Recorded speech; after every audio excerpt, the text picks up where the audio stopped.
Après avoir dit tout ce qu'on a dit, on pourrait faire un peu le point sur un peu synthétiser un peu tout ce qui a fait ma vie de chercheur. Et on peut considérer que ma vie était quand même marquée quand même pas mal par les conditionnements de l'enfance. Non pas qu'on est conditionné totalement, mais on a quand même des matériaux de base et il faut faire avec. Et alors, qu'est-ce qui fait que tout cela retransparaît un peu dans le millefeuille d'une vie d'homme? Comment est-ce que des influences passées ont pu se combiner avec des influences diverses pour donner ce que l'on est maintenant, ce que l'on a été, ce que l'on a fait? C'est assez compliqué à dire. Évidemment, c'est un peu freudien, mais enfin, disons que pour Freud, tout était joué dès l'enfance. Mais ce n'est pas totalement faux, ce n'est pas totalement vrai non plus. On est conditionné, mais on a quand même quelques zones où on peut se construire au fil des rencontres, puis au fil aussi de ce que l'on veut faire, de ce qu'on veut faire de sa vie. Mais je crois que fondamentalement, une chose qui m'a marqué, c'est ma position dans la famille, le sentiment de devoir me faire ma vie en dehors des grandes artères, en dehors entre guillemets, des puissants, un peu faire ma vie comme ça, de cette façon. C'est un peu ce qui a conditionné aussi mes recherches. Et alors, c'est un premier point, donc je suis quand même j'ai été fort influencé par ça. Sur le plan idéologique, je dirais quelque chose qui était pesant, qui imprégnait une enfance, idéologiquement marquée par le catholicisme familial et régional, enfin, du milieu, marqué aussi par un rôle de cadet de famille, marqué aussi par une certaine ouverture sociale, puisque mon père, assez rigoriste sur le plan moral, était ouvert sur le plan social, et tout ça, ça m'a fondamentalement marqué. Ce sentiment qu'il y avait toujours un peu, comme il le disait dans le temps, les bons démocrates qui étaient en lutte permanente contre les mauvais conservateurs. Enfin, c'est un peu schématique, mais enfin, globalement, tout ça, ça m'a habité, même si j'ai pris des distances, même si je suis devenu plus critique, si j'ai pu prendre beaucoup de recul, tout ça, ça m'a habité. Et alors, cela a aussi habité ma façon de faire de l'histoire de façon un peu plus anarchique, un peu moins à la recherche de l'histoire institutionnelle, de la grande histoire, un peu plutôt l'histoire des petites gens, avec des sources humbles, un peu, comme j'ai souvent dit, faire un peu l'histoire buissonnière, non pas buissonnière au sens de l'amateurisme, mais buissonnière au sens où il fallait cueillir toutes les fleurs qui étaient sur le chemin, un peu faire miel de toutes fleurs, un peu bénéficier de toutes ces sources humbles pour reconstituer des choses vraies de la vie, un peu faire, entre guillemets, de la grande histoire avec des petites traces, faire quelque chose de la vie des gens avec des témoignages humbles. C'est ce que j'appelle faire l'histoire buissonnière, mais c'est peut-être à tort, mais c'est ce que je pourrais appeler faire miel de toutes fleurs, cueillir les choses quand on les voit et chercher le sens profond et chercher ce que cela recouvre dans la vie des populations. Donc ça, je dirais que c'est une des premières leçons que l'on peut tirer. Et je crois que j'ai découvert sur le tard le livre de Paul Feyerabend pour une théorie anarchiste de la connaissance. Au fond, j'ai découvert sur le tard, mais au fond, c'est toujours un peu ce que j'ai fait. Je me suis toujours méfié un petit peu de la méthode, étant entendu qu'il y avait des méthodes, étant entendu que les grandes découvertes, je ne dis pas que j'en ai fait des grandes, mais je dis que souvent, les grandes découvertes ont pu se faire aussi au hasard des événements, au hasard des choses, que parfois ce sont des petites choses qui donnent le déclic pour trouver certaines vérités ou certaines contre-vérités, mais que je dirais qu'il ne faut pas se focaliser sur les voies officielles. Et j'ai toujours trouvé un peu dommage que les programmes de recherche actuellement qui sont préconisés préconisent un petit peu le rôle des épigones, des gens qui mettent leurs pas dans les traces de leurs grands devanciers. Et pour exploiter un petit domaine, on quadrille le domaine des sciences en petits morceaux et on dit, vous ferez ce domaine-là et vous mettrez vos pas dans les traces de tel grand devancier. Je trouve qu'il y a tellement de choses différentes à trouver par des voies différentes. Et je trouve que Paul Feyerabend, c'est bien sûr un ouvrage critique, un ouvrage excessif, etc., mais qui fait réfléchir et qui montre que souvent on trouve des choses en dehors des grandes artères et des grandes avenues, et dans les petites venelles on peut trouver des choses intéressantes, quoi. Ça, je crois que c'est aussi une des leçons à tirer de ce que j'appelle l'histoire buissonnière, ou la volonté de faire miel de toute fleur, quoi. Bon, ça, je crois que ça... Bon. Qu'est-ce qu'on pourrait encore tirer d'autre comme enseignement, si je puis dire? Oui, j'ai aussi découvert dans cette façon de cheminer le plaisir de travailler en groupe, travailler en équipe. Dans mes jeunes années, j'étais un peu fasciné par le travail du marathonien qui court seul, et puis alors je me suis rendu compte que finalement on faisait du bien meilleur travail en travaillant en équipe, ce que j'ai fait notamment en m'occupant de l'histoire des femmes, en travaillant avec l'ARCA, en travaillant avec la Fondation Wallonne, en travaillant au fond toujours, enfin pas toujours, mais souvent en équipe, et ça permet d'aller plus loin, de le dialogue avec des autres, de découvrir des choses que l'on n'aurait pas découvert par soi-même, quoi. Donc ça, c'est aussi une des leçons que je peux tirer de ma vie. Alors une autre leçon que l'on peut tirer aussi, enfin que je peux tirer moi-même, c'est qu'au fond, le particulier et l'universel souvent se rejoignent.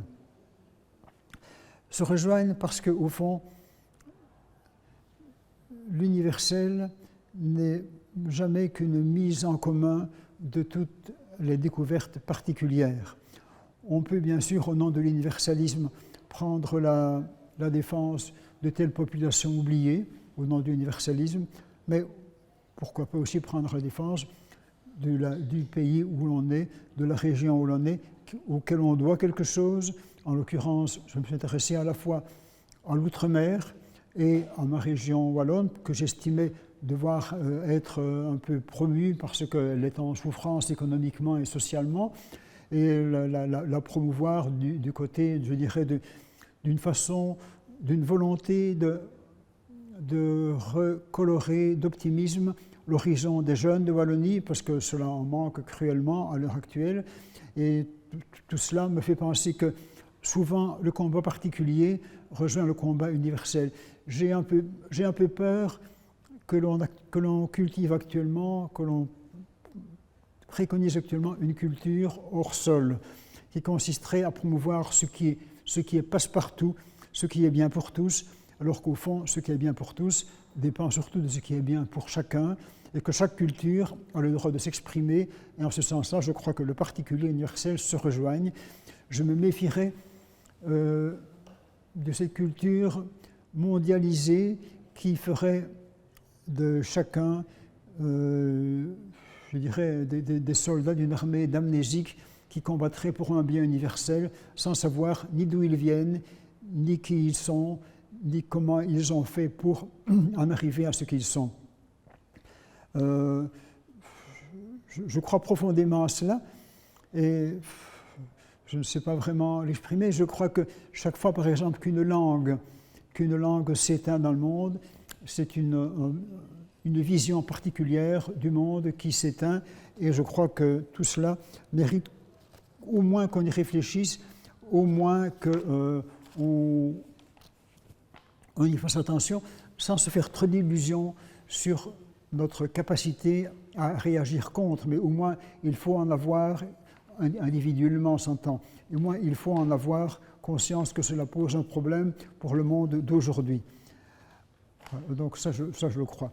Alors évidemment, en faisant tout cela, j'ai parfois eu l'impression de réaliser une sorte de patchwork scientifique. Il y a des gens qui, dès leurs 20 ans, trouvent un domaine de recherche et le cultivent jusqu'à leur mort, en creusant toujours le même trou, en cherchant toujours approfondi. Je ne dis pas que ça n'a pas de valeur, mais cela n'a pas été ma voie.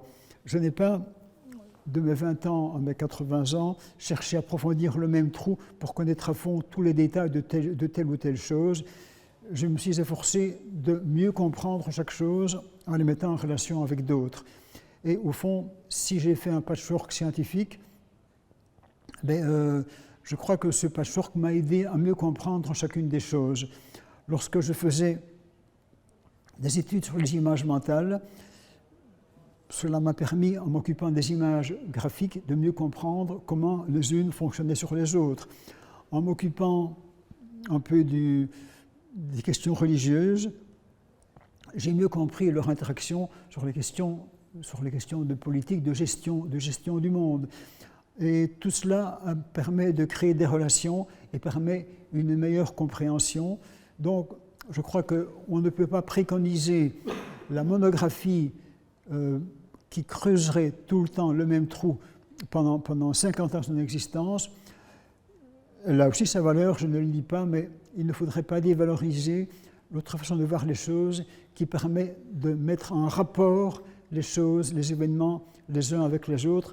Et je crois que cela a été un peu mon approche, parce que je suis passé de l'outre-mer à la région, un peu par le biais de l'intérêt aux populations locales. Je suis passé des images graphiques aux images mentales. Je suis passé de l'une ou l'autre chose, notamment de l'histoire factuelle à l'histoire des mythes, de la mythologie, enfin au sens où les récits qui fondent les sociétés, parce que quand nous avons étudié la confection des identités, comment les identités se forment, les identités régionales ou communautaires, on s'aperçoit qu'il y a bien sûr quelques éléments réels d'un sol, d'une communauté, d'éléments réels, mais il y a aussi tout l'élément symbolique, tout l'élément mythique qui contribue à faire évoluer ces identités, à les faire évoluer, parfois à les faire évoluer dans un sens radicalement autre de ce qu'elles étaient. Ce ne sont pas des choses figées, ce sont des choses où l'imaginaire, le symbolique, le mythique jouent un rôle très important. Donc tout cela, toutes ces mises en rapport des choses les unes avec les autres, ça aide à mieux comprendre la réalité et le terreau humain, particulier et universel. Au fond, je ne dirais pas que c'est la même chose, mais il y a les mêmes composantes et c'est intéressant de bien les mettre en rapport les unes avec les autres. Alors, au fond, sans vouloir me prendre au sérieux, je crois qu'on peut considérer que l'histoire, telle que j'ai essayé de la faire, cherche à faire advenir un sens. Cherche à faire advenir le sens. Je ne dirais pas le sens de l'humanité, je n'ai pas cette prétention, mais essayer de voir le sens de ce que l'on vit. Faire advenir, non pas s'intéresser comme un collectionneur collectionnerait des potiches inutiles sur son armoire. Je crois que rechercher le sens des événements, c'est utile pour l'être humain. L'histoire n'est pas pour moi un divertissement de mandarins, un divertissement inutile de gens que l'on paye finalement, que l'on paye pourquoi ? Pourquoi la communauté paierait-elle un historien pour faire ses petites collections ? Si la communauté juge utile de payer des historiens, c'est qu'elle juge utile que des gens fassent l'anamnèse de la société. Or, notre société actuellement est en recherche de sens, et il y a un proverbe sérère du Sénégal qui dit « Quand on ne sait pas où on va, qu'on sache au moins d'où on vient ». Alors actuellement, notre société ne sait pas très bien où elle va. Aucune société ne sait où elle va. On ne sait pas de quoi demain sera fait. Mais je crois qu'il est important que les sociétés sachent d'où elles viennent et de quoi elles sont faites, comme le médecin doit connaître l'anamnèse de son patient avant de préconiser des remèdes. Je crois que c'est le sens de l'histoire. Quand je dis rechercher le sens, c'est de savoir d'où on vient, ce qui nous a fait, pourquoi nous réagissons comme ça, et pourquoi ici nous réagissons comme ça, et qu'ailleurs on réagit autrement, parce que nous traînons un poids différent de vie, un poids différent qui nous est légué par tout ce que nos ancêtres nous ont donné, par tout ce que notre terreau humain nous a donné. Je crois que c'est le rôle de l'historien de faire ça. Au fond, l'historien est un passeur de mémoire. Il fait passer d'une rive à l'autre les expériences d'hier au monde d'aujourd'hui pour qu'on voit ce qui a réussi, ce qui a échoué hier, pourquoi ça peut marcher aujourd'hui, ça ne peut pas marcher. L'histoire ne se répète jamais deux fois. L'histoire ne repasse jamais deux fois les mêmes plats, mais il est bon de savoir d'où on vient et pourquoi nos ancêtres ou nos parents ont fait cela et pourquoi cela a marché et pourquoi cela n'a pas marché. Je crois que c'est un peu le rôle, quand je dis faire advenir le sens, c'est un peu de sens-là, faire le bilan des héritages, et que l'histoire a aussi ce gros avantage, c'est nous aider à relativiser au sens où les vérités d'hier sont parfois les erreurs du lendemain. Et c'est clair, tous les salafismes sont issus d'une croyance que hier était mieux et qu'il valait mieux faire ce que nos ancêtres ont fait. Il faut relativiser parce qu'il faut savoir que les vérités d'hier sont parfois les erreurs de demain et réciproquement. Ce que l'on croit vrai aujourd'hui ne sera peut-être plus vrai demain. Il faut donc relativiser et cela est le meilleur remède contre tous les intégrismes, contre tous les fondamentalismes. L'historien doit relativiser les choses. Et c'est une des grandes leçons, je crois, pour aujourd'hui, savoir que ce que nous croyons n'est pas nécessairement le vrai, et que même si c'est le vrai pour aujourd'hui, ça sera peut-être le faux de demain. Je crois que c'est capital, et quand je dis faire advenir le sens, je crois que l'historien est bien placé pour le faire. Il est bien placé pour combattre les dogmatismes, parce que même dans les religions, ce que l'on a cru intangible à une époque est devenu désuet à l'époque suivante. Donc il faut savoir, et c'est le rôle de l'historien, de montrer par le sens critique que tout d'abord, il faut savoir critiquer les textes fondateurs et que deuxièmement, les choses peuvent évoluer suivant le contexte, suivant la contextualisation que l'on fait des différentes choses. Ça, je crois que c'est ce que j'appellerais faire advenir le sens. Et alors, je dirais que c'est un peu le rôle du travailleur intellectuel. Je ne me suis pas défini comme un intellectuel, mais comme un travailleur intellectuel. Pas comme un intellectuel qui vit de sa réflexion, un petit peu en ignorant ce qui se passe dans le monde, en se faisant un monde coupé du monde réel, une tour d'ivoire qui laisserait s'écraser au pied de sa tour d'ivoire, au pied toute la merde qui peut passer dans le monde. Je crois que l'historien doit précisément être dans le monde et que le travailleur intellectuel doit, à partir de ce qu'il voit, à partir de son expérience, il doit se faire sa propre opinion. Je ne prétends pas avoir été utile, parce que qui peut dire que sa vie a été utile, je n'en sais rien, mais je crois qu'il y a globalement une réflexion que le travailleur intellectuel doit avoir à chercher comment être utile pour le monde dans lequel il vit. Alors, je ne sais pas si je l'ai réussi à le faire, mais je crois que cela doit être en permanence, sinon on tourne en rond, sinon on devient des intellectuels coupés du milieu. Donc j'étais un travailleur intellectuel, j'ai toujours veillé à ce que mon travail soit rentable, même forcément, si je ne sais pas s'il l'a été, mais enfin, j'ai toujours veillé à ce qu'il le soit. Alors, évidemment, lorsque j'ai fait lorsque je suis arrivé à la retraite, qu'on appelle en langage académique l'éméritat, mes amis m'ont fait un volume d'hommage, mais ils ont organisé aussi un colloque sur le thème les intellectuels catholiques, et qui regroupait un petit peu un certain nombre de personnes qui venaient parler de ce rôle. Et moi, j'avais fait l'épilogue en me demandant, en posant la question, le travail intellectuel dans la mêlée de son temps. Il doit être pour moi dans la mêlée de son temps, non pas qu'il doit prendre des positions au nom de son travail intellectuel, mais il doit pouvoir éclairer à la demande, si on le demande, sur les conditions d'apparition de tel ou tel phénomène. Il doit être présent dans la mêlée de son temps, c'est du moins ce que je crois, c'est du moins la chose à laquelle je crois profondément. J'ai essayé de l'être, mais je ne sais pas si j'ai réussi, mais j'ai essayé de l'être. Bon, l'intellectuel dans la mêlée de son temps. Alors, qu'est-ce que je peux aussi tirer comme conclusion sur cette vie? C'est que si je relie ce travail de l'historien au travail,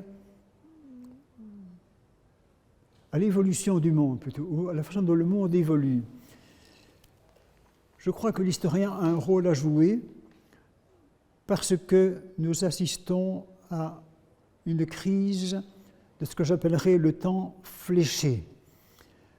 Le temps fléché, je reprends le terme à une intellectuelle française qui écrit sur le rôle du temps fléché, la fin du temps. Mais je crois que le temps fléché, c'était le temps, la conception du temps qui nous vient de notre tradition judéo-chrétienne, qui faisait en sorte que le temps apparaissait comme ayant un début et ayant une fin. Le temps était comme une flèche qui traversait, qui était une flèche qui partait d'un début et qui arrivait vers une fin. Le début, c'était la création des mondes, la fin, c'était l'apothéose dans l'apothéose eschatologique, dans la parousie, etc.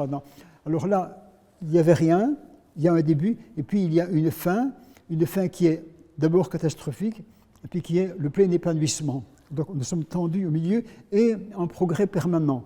Et je crois que cette conception du temps a influencé toute la pensée occidentale.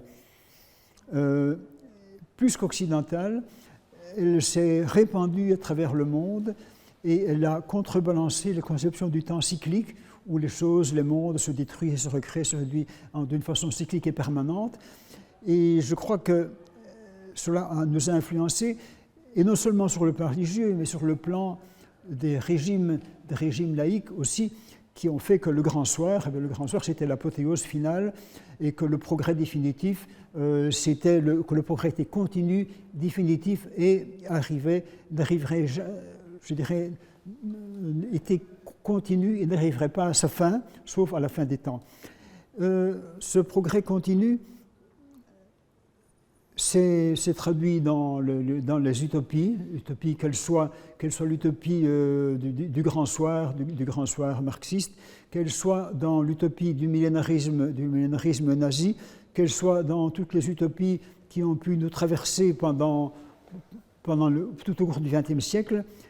Et je crois que maintenant, la fin des idéologies a marqué la fin de ce temps fléché, et surtout que maintenant nous vivons dans l'immédiat du numérique, dans l'immédiat du virtuel, dans l'immédiat des capitaux qui se transbordent d'un continent à l'autre en l'espace de quelques clics, dans l'immédiat des informations qui nous viennent de tous les endroits du monde en même temps. Nous sommes plongés dans l'immédiat et je crois que notre vision du monde change radicalement. Je ne dis pas que c'est plus mal, je ne dis pas que c'est mieux, mais je crois que nous ne savons pas de quoi le monde sera fait demain. Il sera peut-être meilleur, il sera peut-être moins bon, je ne me prononce pas. Mais ce que je sais, c'est que nous sommes à un moment de crise du temps et que le temps fléché pourrait très bien avoir disparu.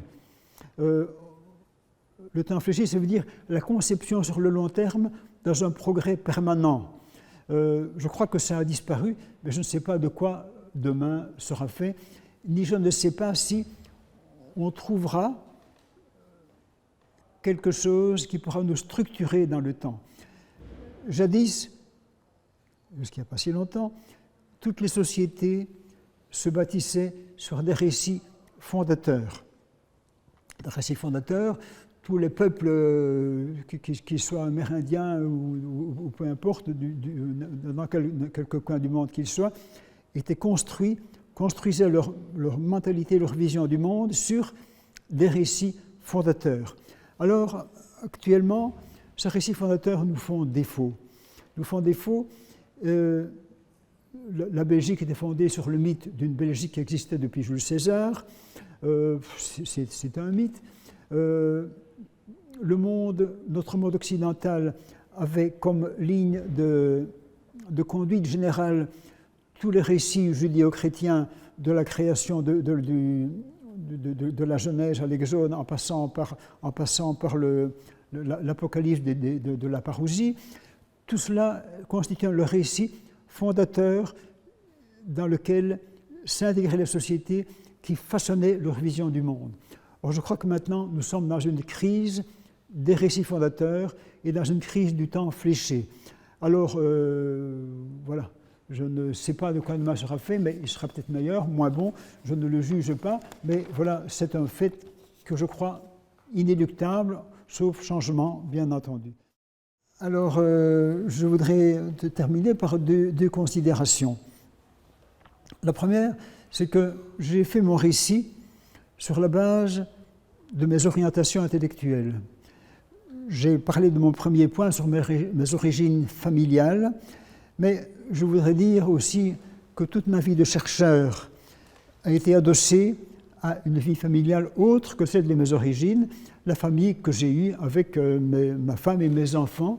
Et cela n'a l'air de rien, même si j'ai travaillé beaucoup à gauche et à droite, dans différents domaines de recherche, mais que globalement, je crois pouvoir dire que j'ai toujours donné la priorité à ma vie familiale. Je me rappelle ce chant du groupe Beau Dimanche, qui est bien connu au Québec, le phoque en Alaska. Ça vaut complet du phoque en Alaska, du groupe Beau Dommage. Ça ne vaut pas la peine de laisser ceux qu'on aime pour les faire tourner des ballons sur son nez. Bon, alors, les ballons sur mon nez, c'est un peu les trucs académiques, les publications, les honneurs, les entrées dans des académies et des machins pareils, qui ne m'ont jamais beaucoup tenté. Et alors, je trouvais que c'était un peu les paillettes et les strass du monde académique que je n'ai jamais recherché, parce que bon, ça m'éloignait des miens, et que j'ai toujours donné priorité aux miens. Bon, je me suis marié en 66. En 67, j'avais une première fille, en 68, un garçon, en 70, une deuxième fille, un troisième enfant. Et tout ça m'a fortement occupé et vraiment, ma priorité était là. Je ne veux pas dire que tout le reste est venu par surcroît, mais cela n'a jamais été ma véritable priorité et j'ai toujours, enfin voilà. Il est possible que, ayant été célibataire, j'aurais donné la préférence à une histoire plus monolithique, un grand trou que je creusais toute ma vie, qui m'aurait permis de faire ça avec mes œillères, aller jusqu'au bout, mais je ne l'ai jamais fait parce que je crois qu'une famille, ça ouvre sur le monde et ça m'a ouvert sur bien d'autres réalités et ça me permettait aussi d'ouvrir de nouveaux champs de travail. Je crois que ma famille a joué un grand rôle dans cette façon d'abord de ne pas me prendre au sérieux, parce qu'il n'y a rien de plus décapant qu'avoir une famille, des enfants et des gens qui vous remettent en place quand vous pensez avoir trouvé quelque chose de fort important. Donc voilà, donc ça c'est le réalisme qui est apporté par la vie quotidienne dans une vie, enfin, en travaillant avec d'autres, notamment avec une famille. Ça, je crois que c'était vraiment quelque chose d'important. Alors, je suis arrivé maintenant à mes je vais quand même dire à l'automne de ma vie, hein, peut-être plus que l'automne, parce que j'aurai 81 ans dans un mois, c'est pas trop mal, il y a peut-être moyen de faire mieux, je ne sais pas si j'y arriverai, mais enfin, alors je me suis dit que tant que j'étais encore, que mes idées étaient encore relativement en place, je crois qu'elles le sont quand même, j'ai mis à profit le confinement de l'année dernière, donc de l'époque de Covid, hein, où à l'époque on était un peu plus coupé de toutes les choses, pour pendant une année réfléchir au sens, à partir de mon expérience d'historien et d'historien des croyances et des non-croyances, à faire un peu le point sur différentes choses. Et je me suis efforcé à faire le point sur une autre question en rédigeant une page par jour. Je suis arrivé, j'ai clôturé cette affaire-là, je suis arrivé à un volume de plus de 400 pages. Je ne sais pas si je vais l'éditer ou pas, je me tâte, je ne sais pas, je verrai, sur ces questions. Et j'étais parti notamment du scandale que constituaient pour moi ces gens qui, au nom de Dieu, se permettent de tuer des gens, se permettent de brutaliser d'autres, d'imposer leur vérité à des gens qui ne croient pas comme eux. Et je me suis demandé, au fond, quel est ce Dieu qu'ils croient être un Dieu? Est-ce que ce n'est pas plutôt leur propre fantasme qu'ils déifient? Et alors, j'ai pris un peu à partir de mes études, de mes recherches, toutes ces conceptions de Dieu qui ont travaillé l'humanité, du Dieu garant de l'ordre établi, qui